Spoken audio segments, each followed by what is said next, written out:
about what future they want and take responsibility for it is one of the ways of helping to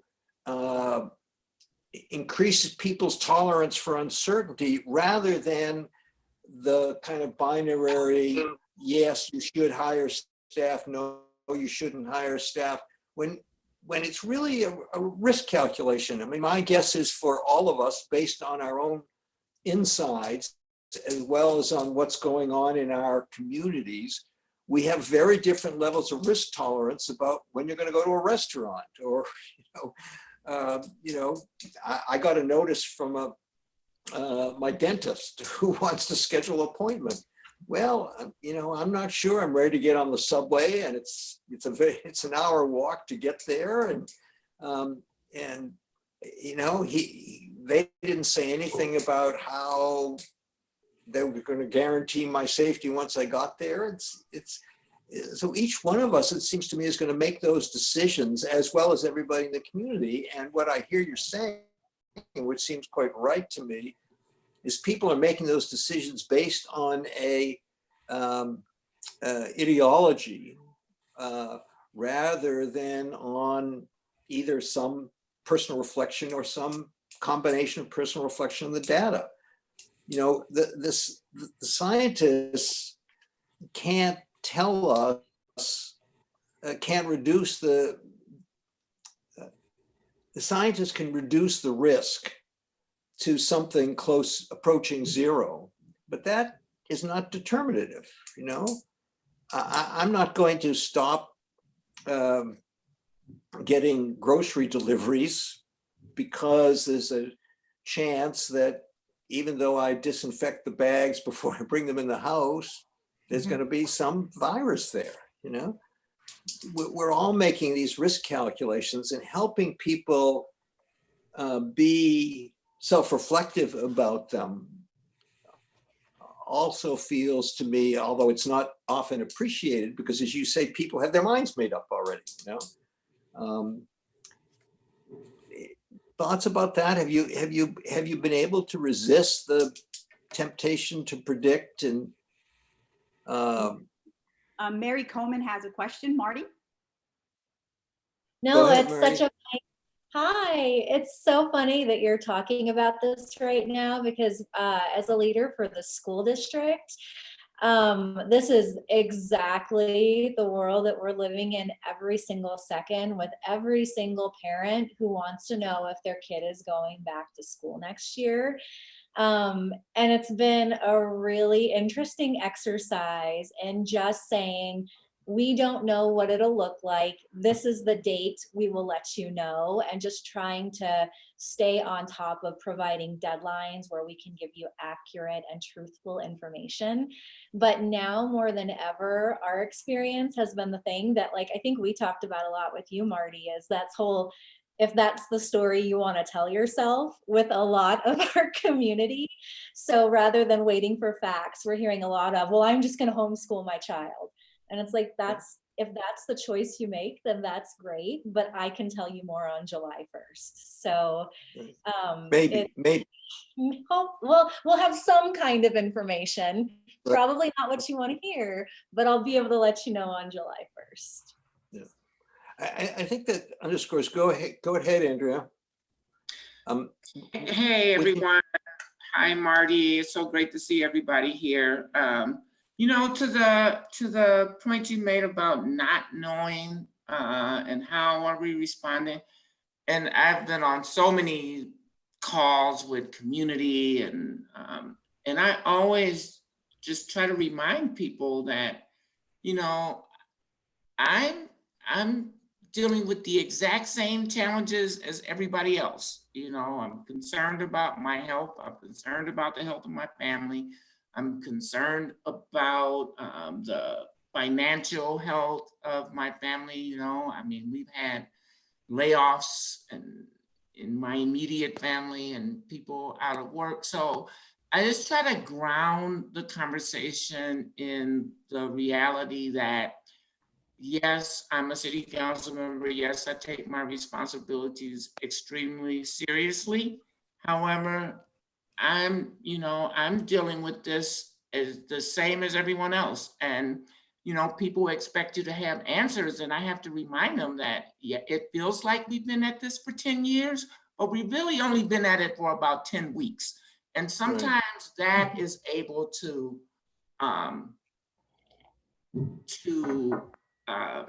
I guess, flatten the ground and the foundation, and we try to get people to recognize that we're all dealing from the same space, and trying to understand these and build answers to these questions on the fly. And that seems to have been pretty helpful. I mean, I still get the really tough questions that there are no answers to, but or at least no answers yet. And but to lay that foundation I found it to be pretty helpful.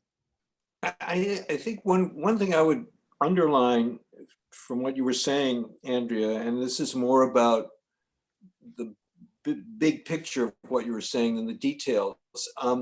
We all know Andrea's puts herself out there all the time. And I think this question of how willing you are to be experienced as vulnerable in this moment is part of what we're talking about. My experience is that they want you to be clear and decisive, but they also want you to know you're in this with them. And not just have their back, but also that you're not sitting back, not experiencing any anxiety.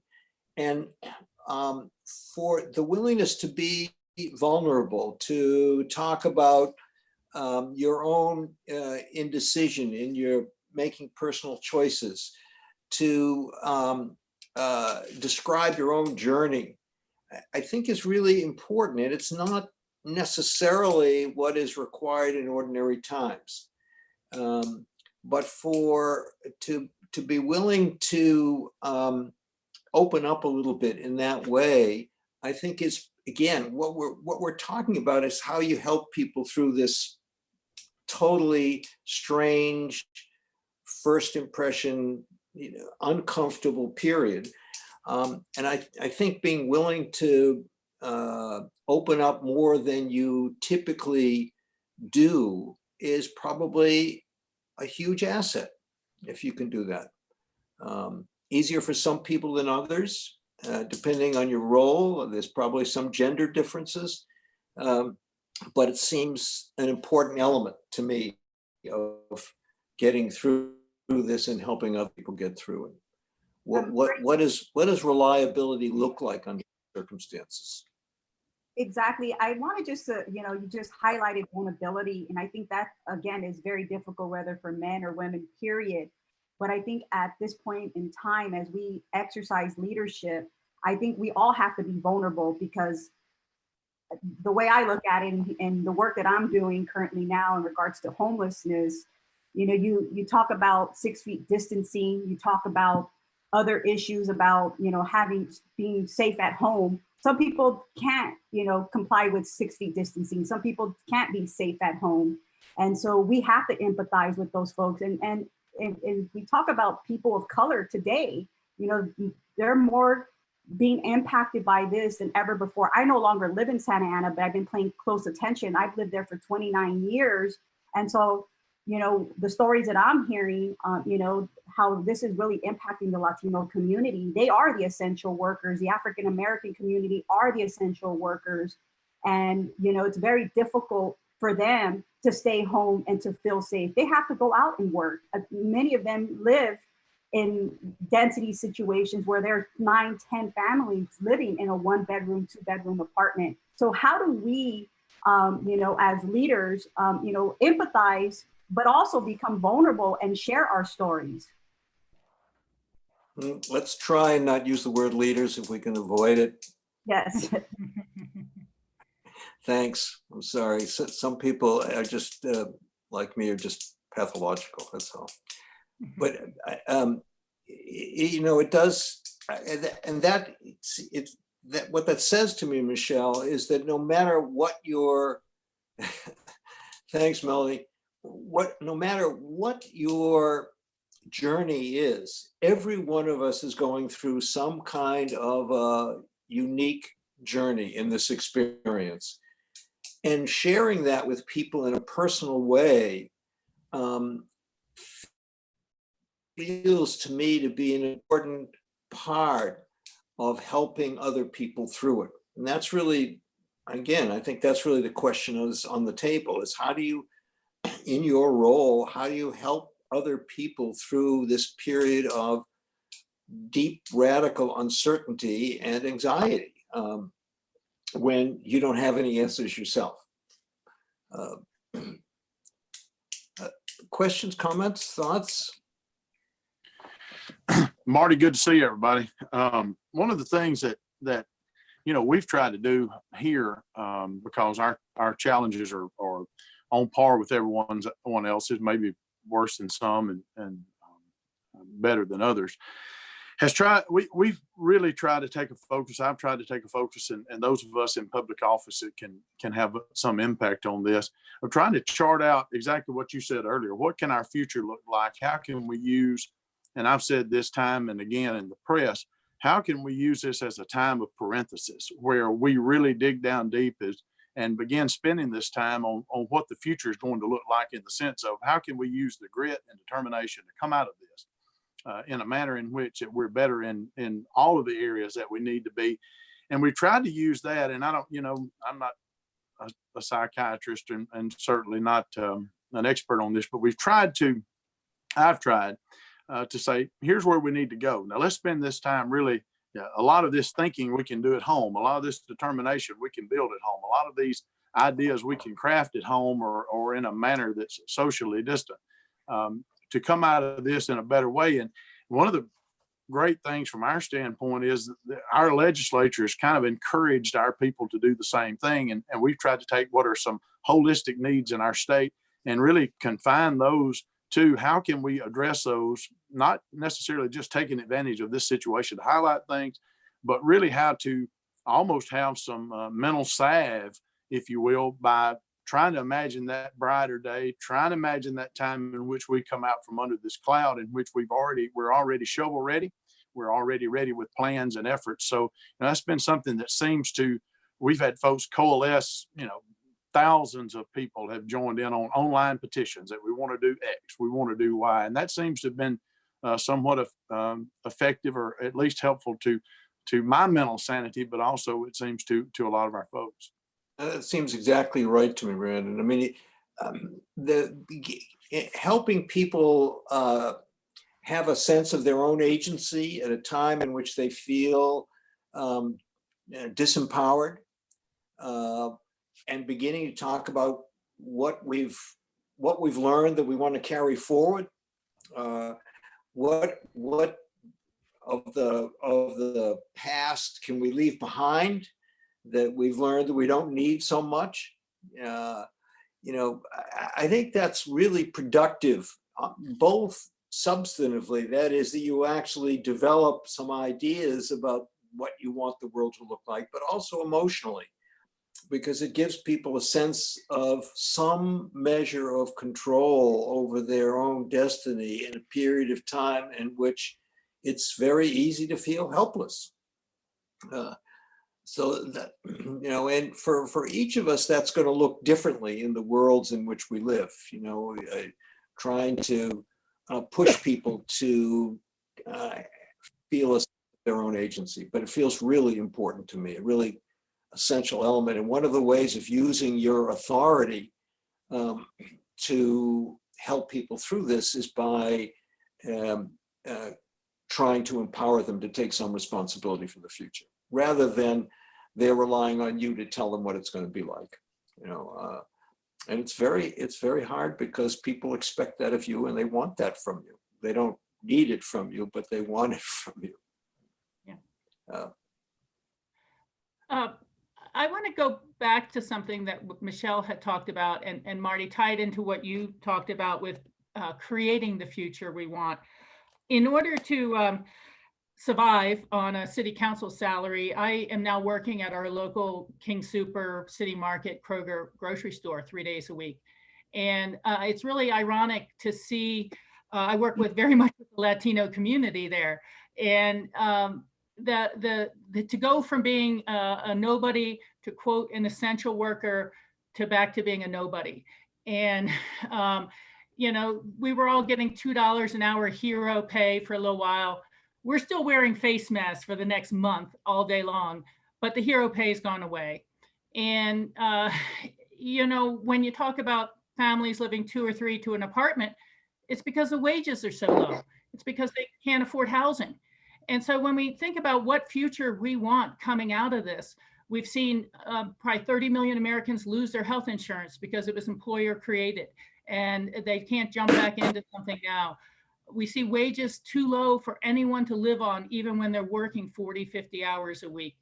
And that's the type of changes we need to see in the future. But these people, you know, it's kind of a running joke about how essential you are, but you can't make rent, or how essential you are, but you may not be able to feed your family. And people are literally jealous of the $600 unemployment fee that some are getting, and we're still stuck at $15 an hour. You know, it's really a weird world. But I mean, you literally see people spraying themselves down with Lysol when they leave their shift in order to not bring the germs into their house.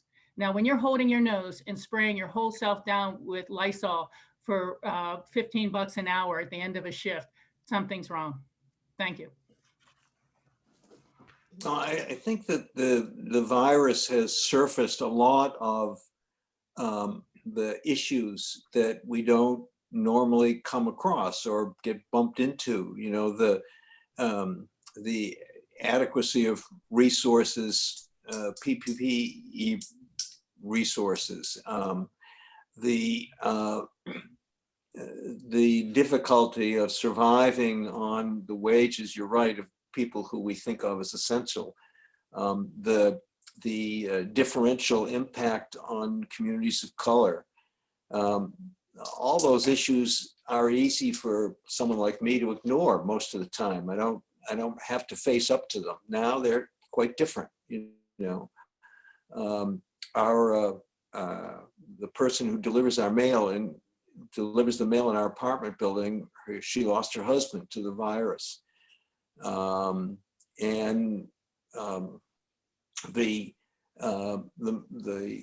bereavement leave benefits aren't very good in the post office.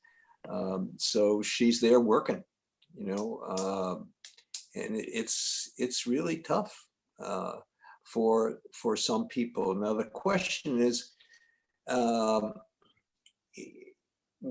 particularly in the context of this election, it feels to me like we need to be focused on our own spheres of influence rather than complaining about the federal government or advocating for new policy. I mean, each one of us has networks. Each one of us has some informal and formal authority, and beginning to think about what you can do within your own sphere of influence, both now and going forward, parallels to me this idea of empowering the people who you come into contact with, who you supervise, for them to take responsibility for inventing the future based on what their experience has been and what they now deem more important than they did in the past.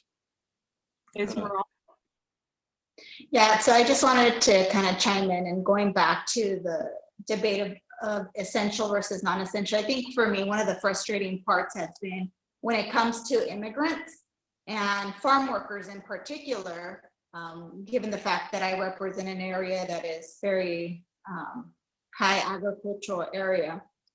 And there's a debate of them being essential workers, but we know close to 80, maybe even 90% of the workers are undocumented. Many of them didn't qualify for any of the federal stimulus money. Many of them are not being given the protections that they need, even though they're out in the front lines. the rights that they have. It just seems a continual cycle. And so I feel for me that it just has highlighted the hypocrisy of our kind of that exists within our government in terms of, we are a country of immigrants, and yeah, we value, or we say we value essential workers, but we're not really valuing them at this time, or certain types of immigrants. And so I think that has been a big frustration for me, because folks in these immigrants are struggling, and there's been an ideological debate. I've looked at trying to help the immigrant community locally, and it becomes a very politicized issue, legal versus not legal. And so they're not here legal, so they're breaking the law, and they shouldn't get anything, yet we're considering them essential workers. And we're not talking about how we fix the current system that is broken and is allowing this to happen. So that's been very, very frustrating locally to be able to deal with that issue. We've tried to get creative. Luckily, I will say the council that I sit on is we're a majority that does support, but we do have one very vocal and gets the super extreme from the right anti-immigrant riled up. And so it makes it very difficult, because then it scares some of the folks that are more in the middle to take a stand on the issue. And so that's been kind of challenging. So I just wanted to share that on that issue. On another note, as you guys have talked about, well, what do we want to see in the future? I think that it has made us think innovatively. So one of the policies, and I'll just share some of the things that I've been doing locally, our city, because we were over 500,000 people, we did receive Federal CARES Act dollars. And so we've tried to provide some immediate relief to our small businesses. One of the issues that we saw impacting a lot of our Hmong, Latino, and African-American farmers, they're very small farmers in our community, was that because the markets have dwindled right now, their food was going to waste. So one of the programs that I just passed last week in the council was that we would put about $500,000 to be able to buy their produce and actually distribute it back into the communities that need it. We have a lot of food insecure neighborhoods still, even before the pandemic, but now it's become much more highlighted. And so we're recycling back the food that was actually grown in our community, which usually would go out to other markets outside of our region. Now it's staying back in our community. So we're trying to keep our farmers, our small minority farmers afloat and feeding our same communities. So that's been something innovative that we've tried to, or that we thought of to make sure that we support our local folks. I'm not sure, Esmeralda, that fellow on the council thinks the system is broken. And it feels to me like one of the things that we can do during this period is try, hard as it is, to practice what I think of as radical empathy. Mm-hmm. The language, part of the way the polarization manifests itself is by the use of language, and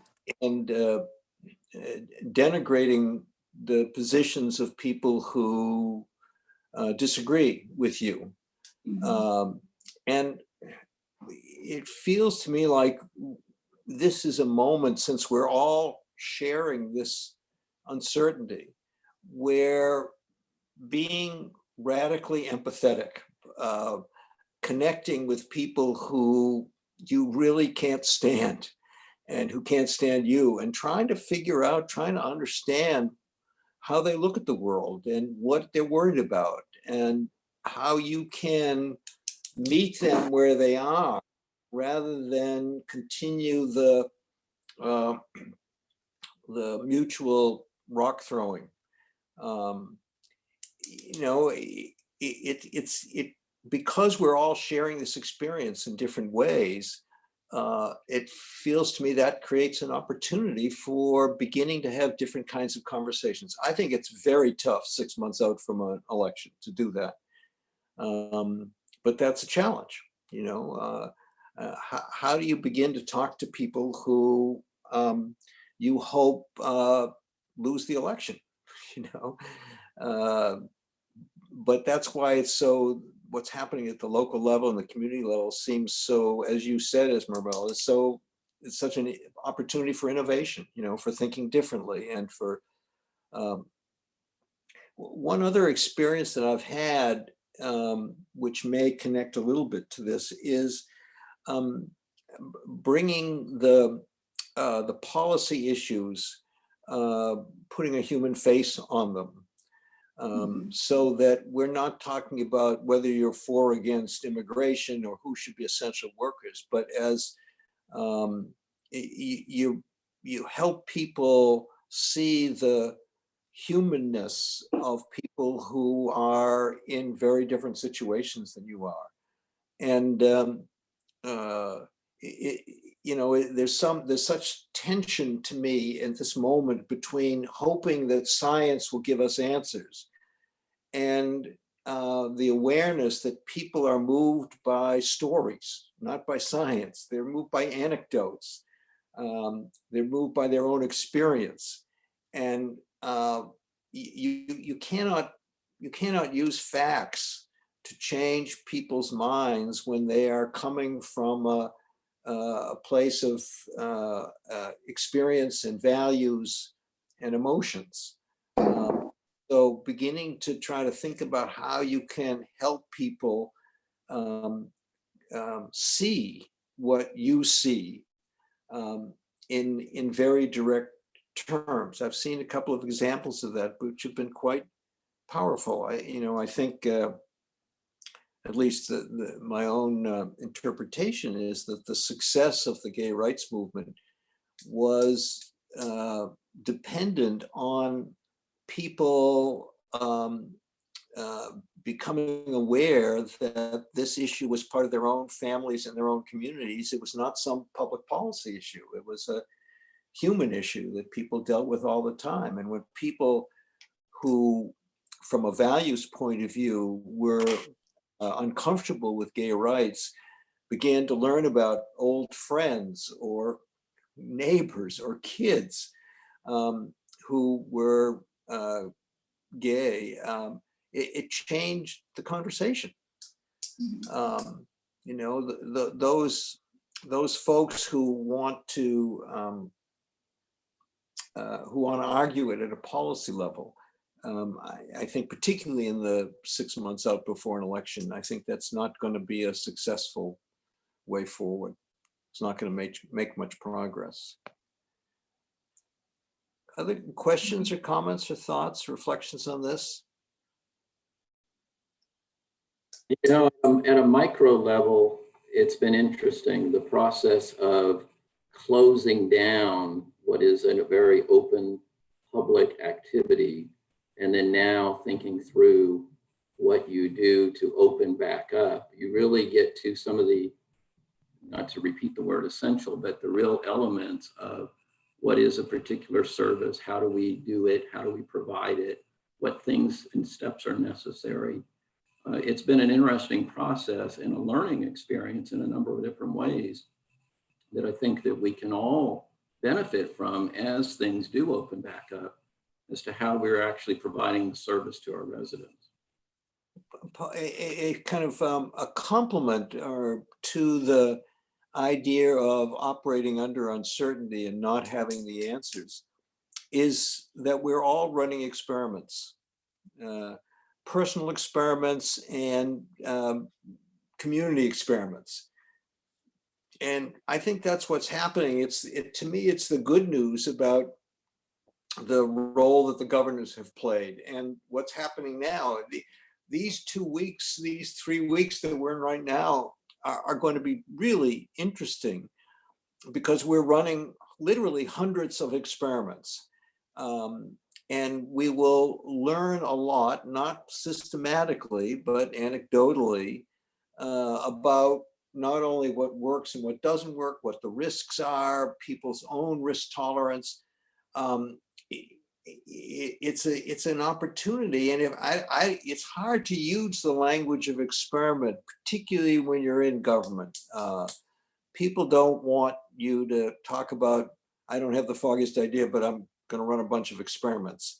But that's in effect what we're doing, right? Because we don't know, and each of us is trying, as Henry was saying, you're trying to figure out what is absolutely essential and what is not so essential, and how to manage that process. And it's already being done even in, where I live in New York State, in very different ways, depending on where you are in the state and who your elected officials are, and what has been the rate of cases.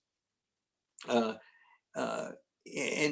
trying to think of yourself as running experiments is also a way of focusing on what you can learn all the time, rather than being committed to the experiment that you're running. If you can think of it as an experiment, then you're open to learning whatever happens, right? There's no failure, because it's an experiment and you learn something, whatever the result is, you learn something. Opal, I think Opal wants to speak. Opal?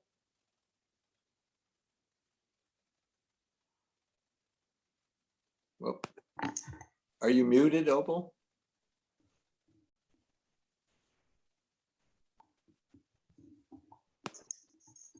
Well, if Opal's not able to, can you hear me? This is Deborah. Hi, Deborah. How are you? I'm good. Hello, everybody. I wanted to make a comment on the fact that in our local community, we have experienced both of those issues. One, where we first started off talking the science, having all of our net health and health liaisons and doctors being the forefront in front of the camera, talking the virus and the pandemic, the rates of infection, and it just seemed to continue to scare the community.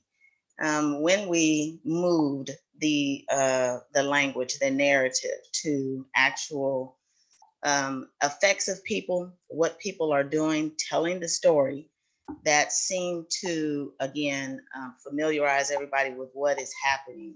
And it tended to, if not calm the community, at least have them listening more openly to us.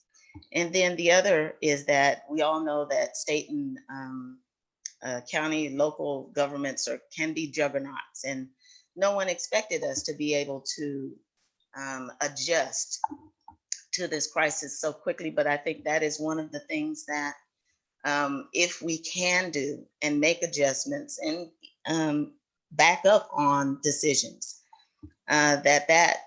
and in our experience in our community, we did that, where at one point we were going too fast and we slowed down, turned around, backed up a little bit, and it seemed to, where we thought on the political side of it, that was just going to show we didn't know what we were doing. Instead, the community reacted in, well, okay, now you're listening. At least you are able to adjust with us. And I thought that was interesting. It was different than what we thought, and it made it better for us. It's easier to adjust when you're running an experiment than when you're solving a problem. Absolutely. I think that's really powerful. Katie? So Marty, thanks so much for taking the time with us. I really appreciate it, and it's great to see you. Certainly miss you.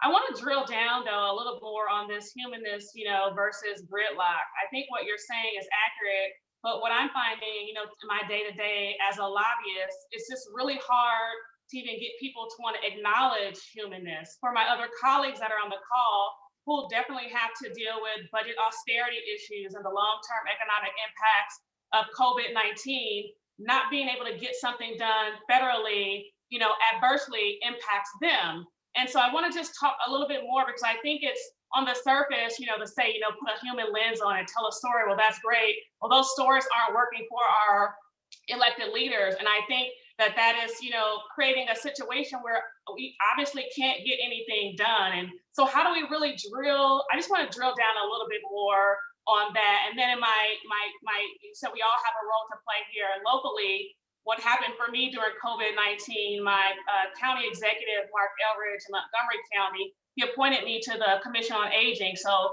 my role will be helping, senior populations navigate through COVID-19 and beyond as I complete the term. But I want to talk a little bit more about humanness versus gridlock and how power is at the epicenter of that, and people lose their way to maintain power.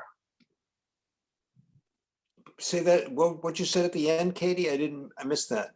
That last part was that people lose their way to maintain power. Even you talked about an upcoming election, right? Your friends don't want to talk to you because they're trying to maintain power. So how do we really get things done at a macro level as we navigate COVID-19?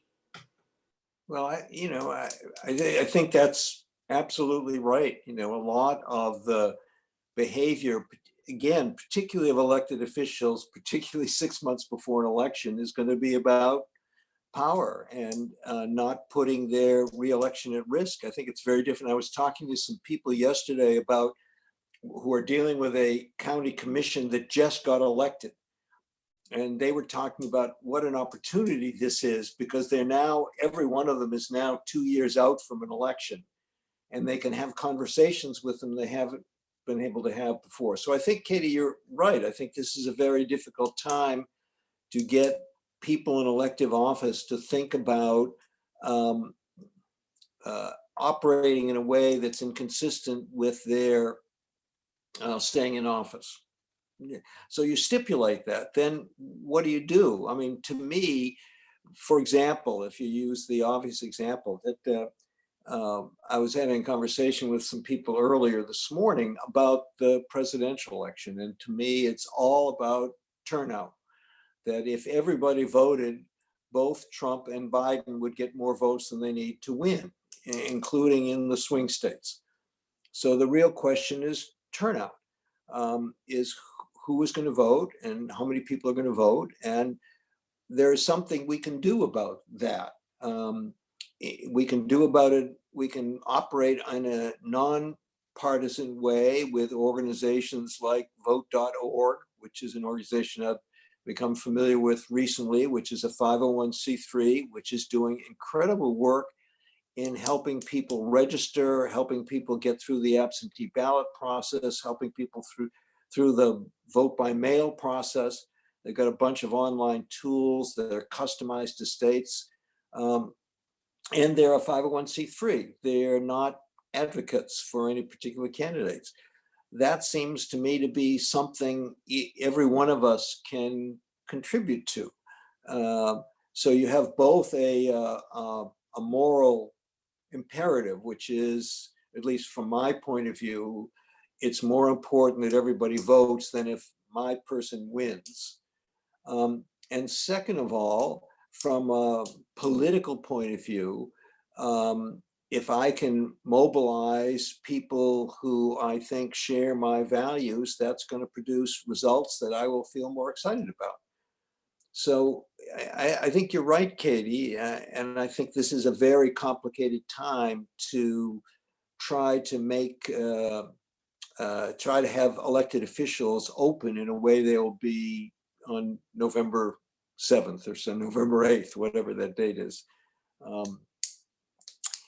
The other thing that I think is happening, whether you like this or not, and it goes back to the earlier comments about working at Kroger's, I think there is a rejuvenation of the idea of community organizing, both in the labor sector particularly, but also in general. One of the way people have responded to the frustration with policymakers is by taking things in their own hands. And the protests are a graphic example of that. It's not necessarily the best or the only example, but I think there is an awareness of that the way to balance off disproportionate power is through numbers and organizing. That feels different to me than it was a year ago. And those people who are involved with the labor movement, I would think they have an extraordinary opportunity to take advantage of this moment in a way that was different. We only have a couple of more minutes. There are other people who'd like to get in and share some observations. There's a couple of things I'd like to say at the end, but besides how terrific it is to see you, that's really fun.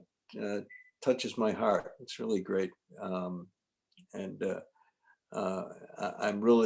it's really good to hear that you haven't been personally affected in ways that are sad and difficult. So it's, even though every one of us is on a separate journey, we have a shared experience, and we seem to be doing okay, coping and managing. A couple of, go ahead, somebody trying to get in? I was just going to say, this is Carrie, and we had a big community meeting about this in Rico, and your point about assessing individual risk is really well taken, because ultimately it's going to depend on the individuals. I mean, I kind of tracked the various comments, giving a 1 to the people that wanted to completely stay locked up, and a 5 to the people that wanted to open everything. And most of the people fell obviously into the middle, and it's based on their personal feeling of what risks they might be taking. Right. It's very personal, I think.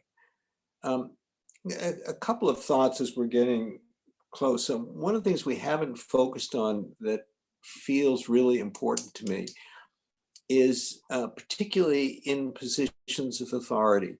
I don't think there is any such thing as over communication in positions of authority. I think it's less important what you say than you keep communicating. When people start to tell you that they don't want to hear from you anymore, I think that shows that it's working. People need to know that you're there and that you're paying attention to them, and that you're thinking about them. And I have been working with kind of CEOs and EDs. That feels to me to be a really important point. More communication. You cannot over communicate under these circumstances. Even little check-ins, how are you doing? How are things on your end? What do you have to let me know about, share? And I think it's particularly relevant for people who work for you, but I think it's also relevant for people who work with you, and for people who you report to, and for people in the external world that you relate to every time. So that feels to me to be a really important piece. A second thing that's a little bit different, but I think it's related to that, and we've seen some examples of this. This is a time where that stuff about being relentlessly optimistic and brutally realistic seems to be absolutely at the center of how you think about conducting yourself. It is really important that people experiencing you as being optimistic and hopeful about the future. This is not, even if you've got some apocalyptic tendencies, this is not a time to display them. People need you in your authority role to be relentlessly optimistic and hopeful. That new book about Churchill is just wonderful on this dimension, about in the darkest days in the UK, he never lost his optimism.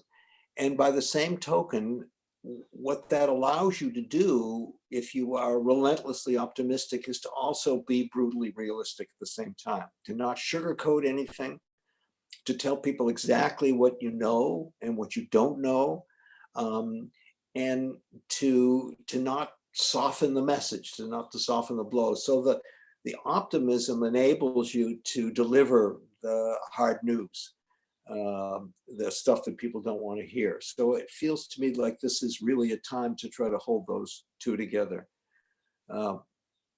We are at our time bound. Anybody have a very good benediction to close this? But I just personally, this is really wonderful for me, absolutely wonderful for me, to reconnect with you under these circumstances. And thank you so much, Michelle, for putting this together and making it happen. Of course, thank you so very much, Marty. We definitely appreciate you and what you have to say. You definitely can get off. Some of us are going to stay on board just to follow up, but I think, Millie, do you have a comment? No, I was going to say it's wonderful. This is the highlight of my week. It's just good to see everybody. So thank you, Marty. Thank you, everyone. And Michelle for organizing. Of course. Thank you. Thank you, Marty.